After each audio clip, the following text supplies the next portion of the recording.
La vérité devient plus claire lorsque nous examinons simplement notre système bancaire actuel.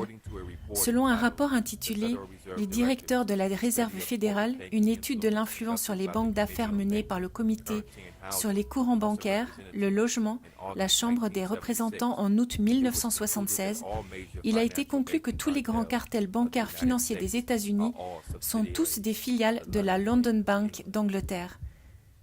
En d'autres termes, la banque Lehman Rothschild possède toutes les grandes banques des États-Unis. Cette liste comprend Lehman Brothers et Morgan Stanley récemment dissous à cause de la crise économique créée, la National City Bank, Chase Manhattan et bien d'autres. Chaque fois qu'un contribuable paye un impôt, il transfère son travail à la reine d'Angleterre et à ses héritiers. Qui sont ces héritiers, me direz-vous? Tous vos présidents et hauts fonctionnaires qui sont liés par le sang à l'aristocratie, ils sont appelés communément les esquires. Un esquire est défini comme un homme appartenant à l'ordre supérieur de la noblesse anglaise, se situant immédiatement en dessous d'un chevalier. Pour représenter la couronne, des esquires ou des avocats ont été utilisés pour gérer le processus légal d'infiltration des Amériques. Ces esquires maintiennent des positions de pouvoir et continuent ainsi à exercer un contrôle par le biais du droit de l'amirauté britannique. La plupart d'entre nous avons entendu parler de Benjamin Franklin, de John Adams et de leur première contribution aux États-Unis. Mais ce que vous ne savez peut-être pas, c'est que Benjamin Franklin, John Adams et John Jay étaient tous des esquires de la couronne. Ils ont négocié le traité de paix de Paris de 1783 au nom des États-Unis.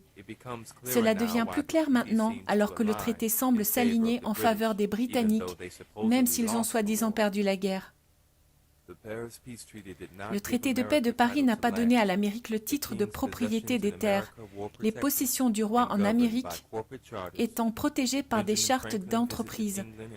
Benjamin Franklin a visité l'Angleterre et la France à de nombreuses reprises pendant la guerre d'indépendance. Une fois de plus, les Britanniques sont passés du contrôle des 13 colonies à un contrôle secret.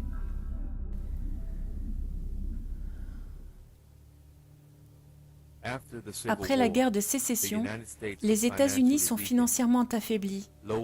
À court de ressources et toujours en train de lutter pour reconstruire le pays, l'Amérique avait besoin d'argent. Les banquiers internationaux étaient là pour nous prêter tout ce dont nous avions besoin.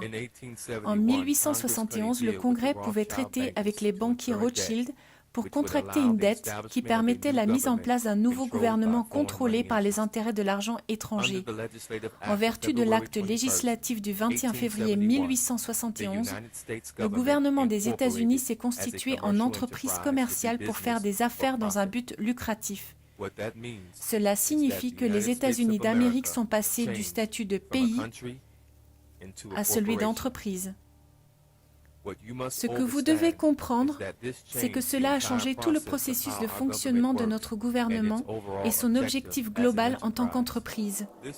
Cet acte législatif de 1871 a désigné le District of Columbia sous une forme de gouvernement séparé avec une juridiction distincte du reste des États de l'Union. Avec les États-Unis d'Amérique désormais constitués en entreprise commerciale, le pays peut emprunter d'énormes sommes d'argent auprès des banquiers internationaux. La dette était finalement si élevée qu'entre 1933 et 62 ans plus tard, les États-Unis devaient déposer une demande d'adhésion au chapitre 11. En raison de la législation, la loi du 21 février 1871, Washington D.C. n'est pas un État, mais une juridiction appelée District of Columbia.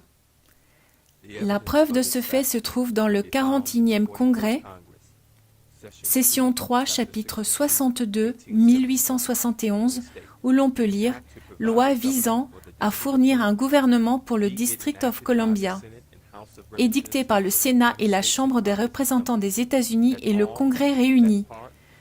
Toute la partie du territoire des États-Unis comprise dans les limites du District of Columbia est créée en un gouvernement du nom de District of Columbia, nom par lequel est constituée une personne morale à des fins municipales et peut être contractée et être contractée avec poursuite et être poursuivie en justice.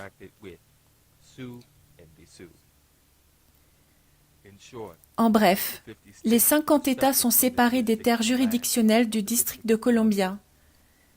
Ce district est une société appelée États-Unis d'Amérique.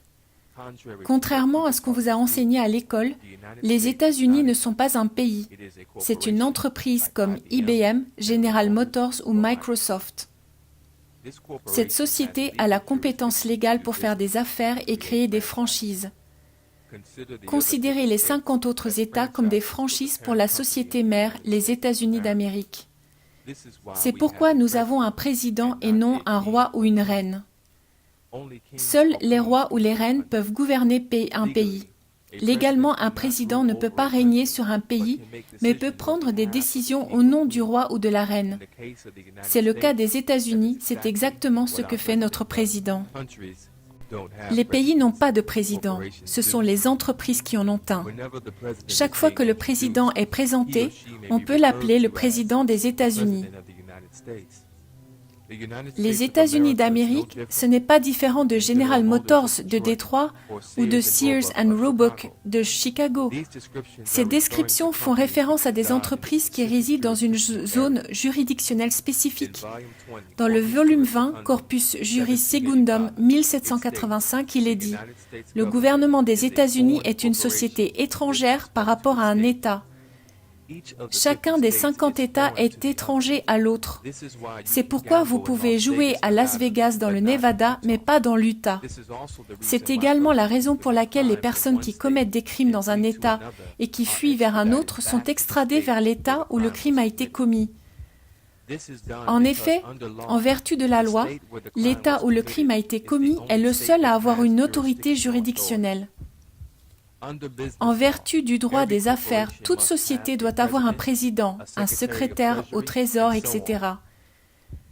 Notre président est le président des États-Unis d'Amérique. Il n'est pas le président de l'Amérique. Ce concept peut être quelque peu déroutant, d'autant plus que l'Amérique et les États-Unis sont constamment vendus au public comme existant dans la même zone juridictionnelle sur la carte. Le seul lien que les 50 États ont à la société américaine est à nouveau, soit par contrat ou par un accord de franchise. Une partie de cet accord de franchise est désignée par le statut des personnes qui se sont dites citoyennes. Ce contrat entre les États-Unis d'Amérique et les 50 États distincts est appelé « contrat d'adhésion des citoyens ». Ce contrat d'adhésion est connu sous le nom de 14e amendement, ratifié le 28 juillet 1868. La deuxième partie de la définition de la franchise mentionne qu'il est autorisé à un individu ou à un groupe d'exercer des activités commerciales spécifiques. Ces activités entrent dans une catégorie appelée « commerce interétatique ». L'article 1, section 8, clause 3 de la Constitution des États-Unis est connue sous le nom de clause sur le commerce. Elle stipule que le Congrès a le pouvoir de réglementer le commerce avec les nations étrangères, entre les États et avec les tribus indiennes de l'époque. Ce pouvoir est passé sous la tutelle d'un organisme de régulation appelé Commission du commerce interétatique, ou ICC. Chaque fois que vous signez votre nom ou prêtez serment, vous changez de statut. Vous vous demandez peut-être ce qu'il en est de la citoyenneté américaine. En droit, lorsque vous voyez les mots « citoyen américain », cela signifie que vous êtes un citoyen des États-Unis, engagé par un numéro de sécurité sociale de votre certificat de naissance ou par le contrat de franchise de votre État, qui est le contrat d'adhésion au 14e amendement. Il est essentiel que vous compreniez que vous n'êtes pas et ne pouvez pas être un Américain. Un Américain est une personne libre qui n'a pas conclu d'accord contractuel avec la société américaine.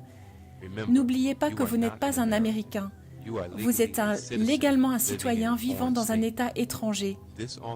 L'autorisation accordée par la société appelée États-Unis d'Amérique peut être liée à 3 domaines principaux de contrat, et nous en avons mentionné 3. Nous avons examiné le 14e amendement et nous nous sommes rendus compte que cet amendement était en fait un contrat. C'est un contrat d'adhésion entre le gouvernement des États-Unis et les citoyens de ce pays. Pour les Afro-Américains, cela signifie que l'ancien régime de propriété des esclaves, où un homme blanc possédait un esclave sur une plantation, ce régime était supprimé et les propriétaires de ces esclaves transféraient leurs propriétés qui étaient les esclaves au gouvernement des États-Unis en vertu du 14e amendement.